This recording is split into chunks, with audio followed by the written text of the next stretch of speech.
Sé mi fuerza, oh Jesús. Guíame con tus... ¿Han escuchado hablar acerca de la depresión? Puede ser que muchas personas estén padeciendo una situación de depresión. Puede ser que estén viviendo con un familiar, alguien que sufra de este tipo de trastorno. La Biblia habla acerca de eso.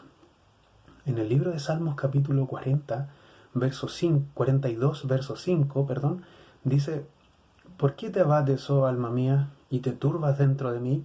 Espera en Dios, porque aún he de alabarle, salvación mía y Dios mío. ¿Por qué te abates, oh alma mía, y te turbas dentro de mí? Grandes hombres de Dios como Moisés, Elías, Juan el Bautista pasaron por situaciones difíciles, de abatimiento y de desánimo. Ellos generalmente estuvieron en el desierto. El desierto significa la prueba, el desierto significa un lugar donde Dios trata con nosotros. Dios nos pone muchas veces entre la espada y la pared. Nuestro Cristo también pasó por este tipo de situaciones, de angustia y de pesar, sobre todo en el momento antes de ser crucificado. Viéndose que sus apóstoles lo habían abandonado, viéndose que sus apóstoles le habían dejado y ya comenzaron a negarle, él dijo en el libro de Lucas, capítulo 22, verso 44, dijo: Padre, si quieres, pasa de mí esta copa, pero no se haga mi voluntad sino la tuya. Y estando en agonía, oraba más intensamente, y era su sudor como grandes gotas de sangre que caían desde su frente hasta la tierra. Dice el libro de Lucas, capítulo 22, verso 42 al 44. Esas grandes gotas de sangre que caían desde su frente, el doctor Metrel lo señala como un fenómeno de hermatidrosis, producto de una gran angustia y presión psicológica, por lo cual la piel de la parte superior de la frente de nuestro Señor se encontraba bastante delicada. Clark, un investigador, señala que ha habido algunos casos en los que personas en un estado de cuerpo muy debilitado o por estar pasando por una tensión psicológica extrema han sudado con un sudor sangriento. Han sucedido casos en los cuales, debido a una inmensa presión mental, los poros están tan dilatados que la sangre puede salir de ellos, de manera que hay un sudor sangriento. ¿Cómo podemos ver nosotros que Cristo verdaderamente estaba angustiado y triste?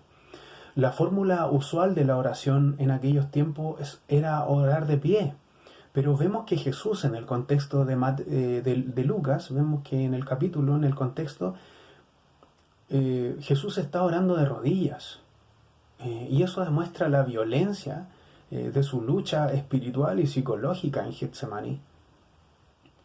Ahora bien, en la palabra de Lucas, verso 44, se señala una palabra del griego que es agonía. En agoniai. En su traducción al castellano, la palabra agonía se utilizaba entre los griegos como una alternativa a agón. ¿Qué es lo que era el agón? El agón era un lugar de reunión de donde se utilizaba esta palabra para poder denotar en este lugar los concursos o juegos que tenían lugar ahí, en el agón. Y de hecho se señalaba para denotar una emoción intensa, y en cuanto a esto último, para denotar una extrema tensión emocional y angustia, señala el profesor de griego William Vine.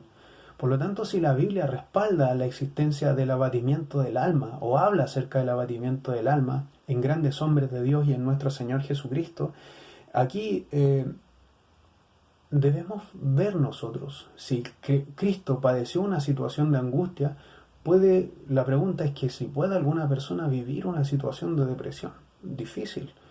En el libro del pastor como consejero del profesor Pablo Hoff, él señala lo siguiente: es de extrañarse que mucha gente no distinga entre la depresión y la infelicidad pasajera. Muchas de estas circunstancias pueden estar provocadas en gran parte por situaciones adversas, pero la persona no pierde su perspectiva ni la esperanza, sino que, pese a todas las cosas que esté pasando, puede funcionar normalmente. Entendemos que pueden haber periodos de depresión que duran un poco tiempo, o puede también haber casos crónicos en donde personas experimentan una situación de salud mental, en casos extremos también llegan al suicidio. Factores internos y externos pueden hacer que el estado emocional de las personas permanezcan en una especie de agonía del cual no puedan levantarse. Y aquí está la palabra de aliento que nosotros damos a través de este salmo. Espera en Dios, porque aún he de alabarle, salvación mía y Dios mío.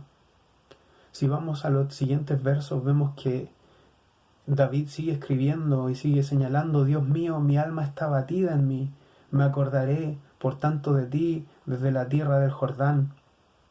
Y él comienza a hablar que se encontraba en su lugar lejos. Quizá tú en este momento te encuentres confinado en un lugar, quizá tengas síntomas típicos de una depresión, que puedes estar quizás perdiendo el apetito, o quizás estás subiendo demasiado de peso, pero no es algo normal, o quizás tienes cambio en tus hábitos de dormir, te despiertas cansado, no duermes bien, tienes sentimientos de culpa o indignidad, tienes apatía, desgano, o la actitud del no me importa nada, una pérdida de afecto hacia los miembros de tu familia, si te estás aislando más de lo necesario, o tienes tristeza profunda y constante, es necesario que busques ayuda, es necesario que busques a tus amigos, que busques ayuda, que cuentes tus problemas, no te debe dar vergüenza. Si sufres desesperanza o si tienes dolencias físicas extrañas que has estado padeciendo en este último tiempo, no es bueno utilizar el alcohol como un analgésico. Generalmente se ve en las películas de Hollywood, generalmente se ve en las teleseries donde las personas después de un conflicto deciden tomarse un trago fuerte. A veces esto puede ser causa de buscar un analgésico, algo que pueda hacernos por el momento sentir que olvidamos, sentir que ya no estamos viviendo por tal situación, pero son refugios que no nos sirven mucho. No busquemos las drogas, no busquemos en el alcohol. La Biblia dice en el Salmo 42, verso 5, espera en Dios porque aún he de alabarle. Nos ha pasado a todos. Charles Spurgeon también pasó por diferentes tipos de situaciones difíciles. Martín Lutero también se encontraba muy deprimido en una situación, en una ocasión, y su esposa Catalina lo ve, que él no quería ser animado por sus amigos ni por los hermanos. Entonces él ve que su esposa se viste de negro y él le pregunta a Catalina por qué estás vestida de luto, y ella le dice: porque ha muerto Dios en esta casa. Por lo tanto, ¿qué hace Lutero? Es que de inmediato se dio cuenta de lo absurdo de su estado de ánimo, de pronto se levantó y comenzó a seguir adelante. Eso es lo que debemos hacer. Hemos pasado por situaciones difíciles, hemos pasado maltrato psicológico, físico cuando niños, se han quizás separado nuestros padres. Busquemos ayuda en el Señor, busquemos ayuda en Dios. Hace unos meses atrás leí un artículo del New York Times del 10 de marzo de este año, y un periodista italiano, Mattia Ferrazzi, escribió que el agua bendita no es un gel antibacterial y la oración no es tampoco una vacuna, pero para los creyentes la religión es la fuente esencial de sanidad espiritual y de esperanzas. Es un remedio contra la desesperación porque provee una ayuda psicológica y emocional que es parte integral de nuestro bienestar. Por lo tanto, también es un antídoto para la soledad, algo que varios expertos médicos señalan como uno de los problemas de salud pública más preocupantes de nuestra época. Estamos rodeados de gente, pero nos sentimos solos. Busquemos ayuda en Dios, busquemos ayuda en nuestro Señor, en nuestro círculo de amigos. Hay personas que han estado pasando por situaciones difíciles. En mi trabajo, por ejemplo, he visto hermanos venezolanos, haitianos que han perdido familiares. Ellos necesitan ayuda, necesitan apoyo, necesitan que alguien les sostenga, una palabra de ánimo, un abrazo. El poder del abrazo tiene una fuerza positiva tremenda que se transmite. Si bien ahora tenemos que estar alejados, pero que ello no nos asuste más de lo normal. A veces la maldad puede ser un síntoma, puede ser una causa de nuestro abatimiento. Alexander Solzhenitsyn, un superviviente de los gulags construidos por Stalin, la Unión Soviética, algunos de ellos, él escribe y él dice: con respecto a la maldad, él dice, si todo fuera tan simple, si tan solamente hubieran personas malas en algún lugar cometiendo obras malvadas o con malas intenciones y solo fuera necesario separarlas del resto de nosotros y destruirlas.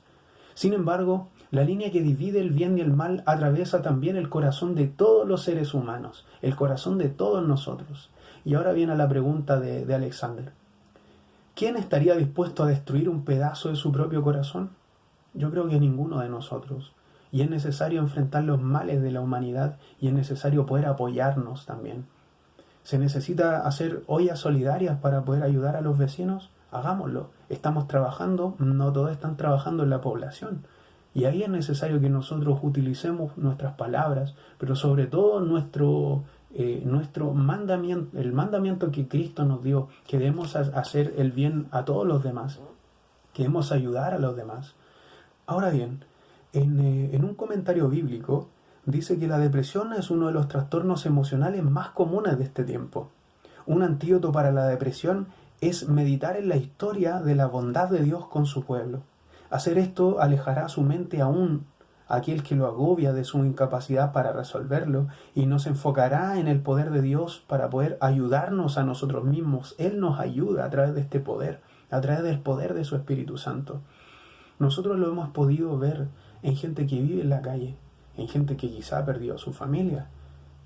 Generalmente cuando vamos a la calle, hoy no lo podemos hacer, pero cuando vamos a la calle vemos que hay gente que perdió a su familia por causa de las drogas y que vamos y estamos con ellos, oramos con ellos, les ayudamos, les llevamos alimento. Eso es lo que debemos hacer, eso es lo que la iglesia hace, eso es lo que debemos seguir haciendo.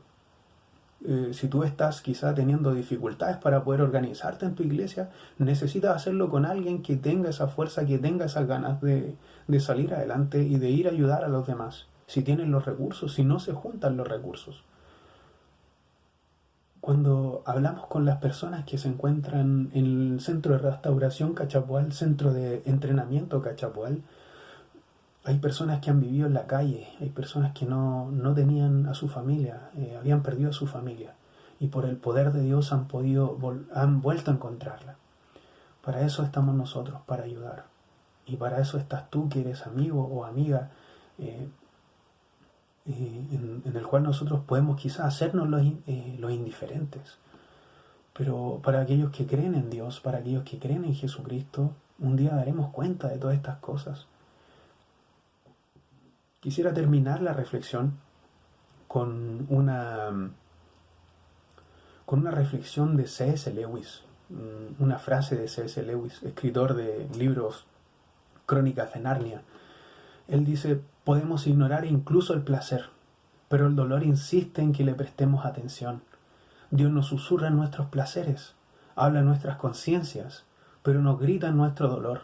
Este es su megáfono para despertar a un mundo sordo. Debemos ser misericordiosos con los demás. Si esta llamada pandemia ha causado separación en las personas, también ha causado grandes uniones familiares que antes no estaban. No estaban quizá por no saber utilizar la tecnología, quizá por no darle el tiempo suficiente a nuestros hijos. Y esto puede ser causa de futuras depresiones en los niños, en los jóvenes y en los adultos. Que el Señor les bendiga y que el Señor les guarde. Esa es mi oportunidad. Sé mi fuerza, oh Jesús. Guíame con tus dulces palabras.